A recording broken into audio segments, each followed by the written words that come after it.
Okay, here we go. This is the first episode, right? Welcome to the first episode of 10 Under 10. My name is Terrence Thornton, owner of San Rafael Martial Arts. I'll be rating products and services I use to run my small business, give them a rating of 1 through 10 in under 10 minutes. And let's get started.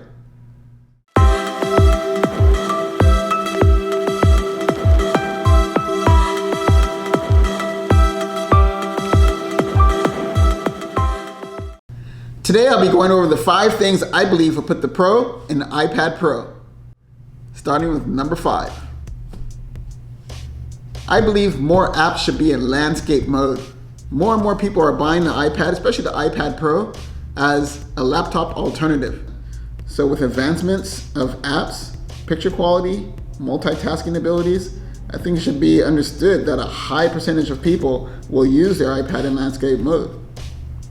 Most of them in some type of a dock or keyboard setting like what I have here. Think about it. Does anyone use their laptop in portrait mode? I don't. So for me, this one ability is a huge determinant of whether I'm going to spend full price on the full version of the app or not. This one's Movavi Clips. This was actually recommended to me by a friend. I love the app. I actually used it. You'll see it at the end of this video. Right now, this is the app that I'm using to give the scores in the different categories. However, every time I use this app, I have to take it off the Magic Keyboard and enter it in manually. So for me, that's a fail. It's not as convenient for me. The other one is Logo Shop. During the pandemic, I was looking to I was playing around with changing the logo of my school, as well as creating the logo for this channel, 10 Under 10. And this was not even a consideration for me because, again, I wasn't comfortable using this app only in portrait mode.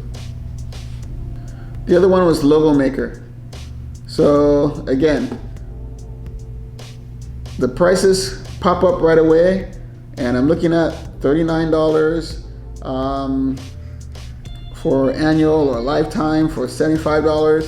I just did not want to commit, not knowing if in the future they're going to go to landscape mode or not. So I did not even consider this app.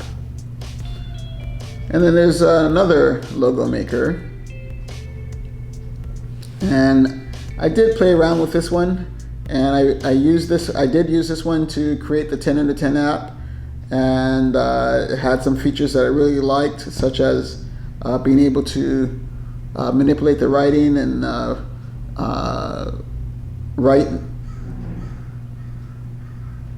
have the font bend in a circle and not all bunched up. And so I did like the app. I did use it. However, let me go into my settings here to even see. Even to go into my settings, I have to take it off the keyboard here. And the other one is the Sony XM4. Now, one of the changes that the XM4 had over the XM3 was the ability to actually download and work on 2 devices. And so I would think that you would assume that one of those devices would be either an iPad or a laptop and not just the phone, right? And so it would be nice if their software also worked with 2 devices and not just the hardware. Number 4, front-facing speakers. So as you see, the iPad has a good array of speakers, right? But the problem is they're on the side. And so I don't know about you, but I do listen. If I do listen to music, not using headphones, I have the screen facing me. Okay? Not having front-facing speakers is a huge miss for a product that has the word Pro or Professional in its title. Like me, people are not only using the iPad Pro to take notes or to finish to-do lists. More and more creators are using this for audio, video, streaming, gaming as well. So if audio is half of a person's video and gaming experience, then the playback audio on the 2020 iPad and any iPad Pro is a huge miss. Apple has made improvements on their Apple Music software, as well as recording improvements too. I believe it's time that the playback experience can replay the whole experience.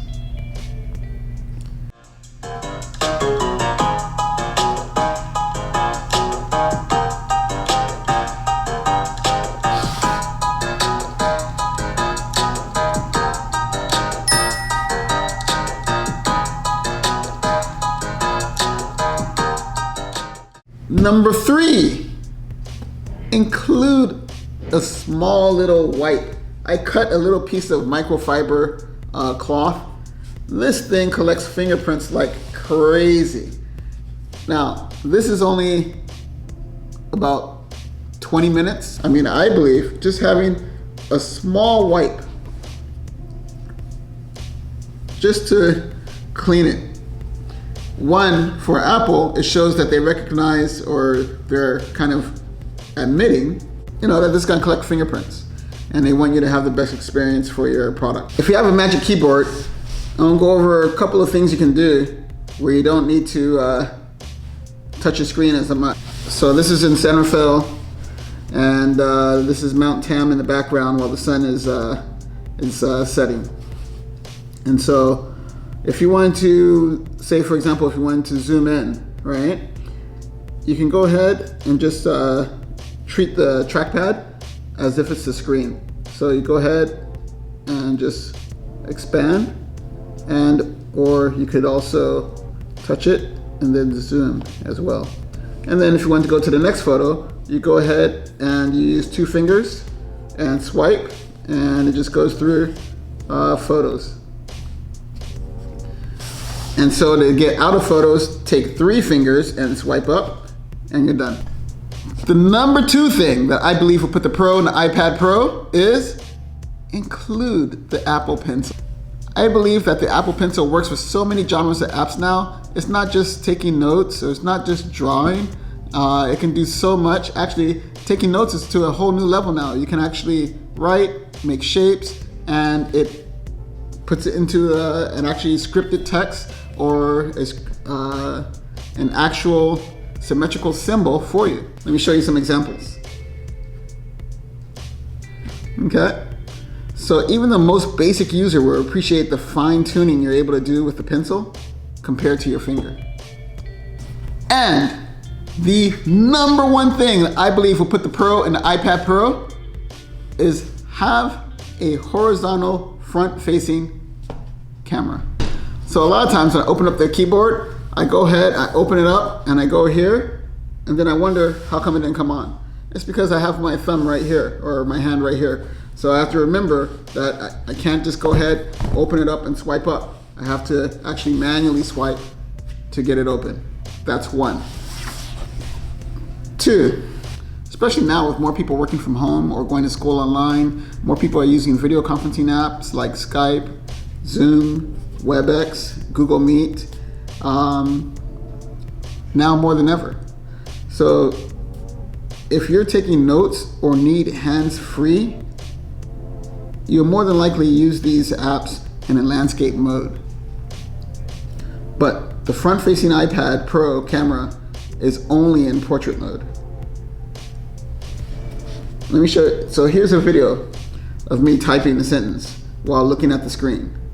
Looking straight ahead. And then when I'm done, right here, touching the center. I look up where the camera, I believe the camera should be, and then I look at where the camera is.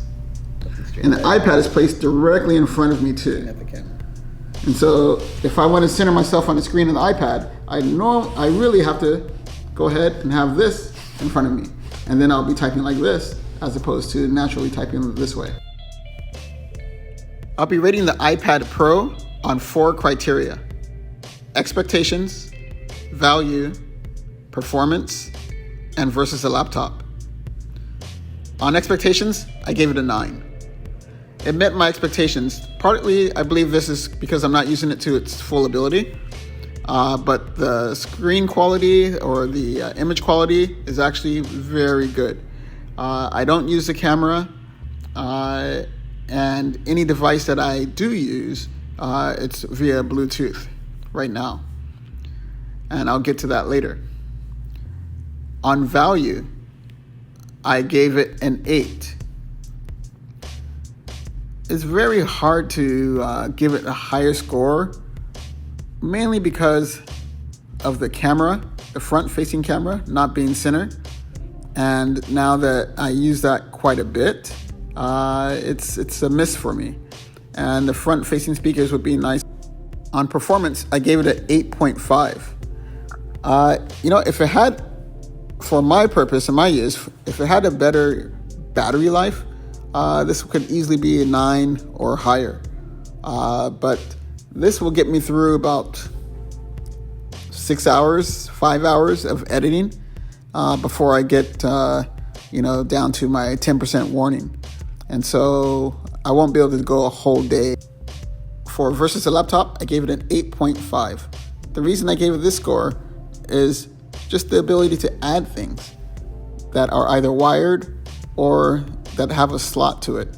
This is where the laptop has the iPad beat. Thank you for being part of my first video of 10 out of 10. Do you have a top 5? Are any of them different from mine? Please share them in the comments. And like always, please subscribe, hit the notification bell so you can get updated on new videos coming soon.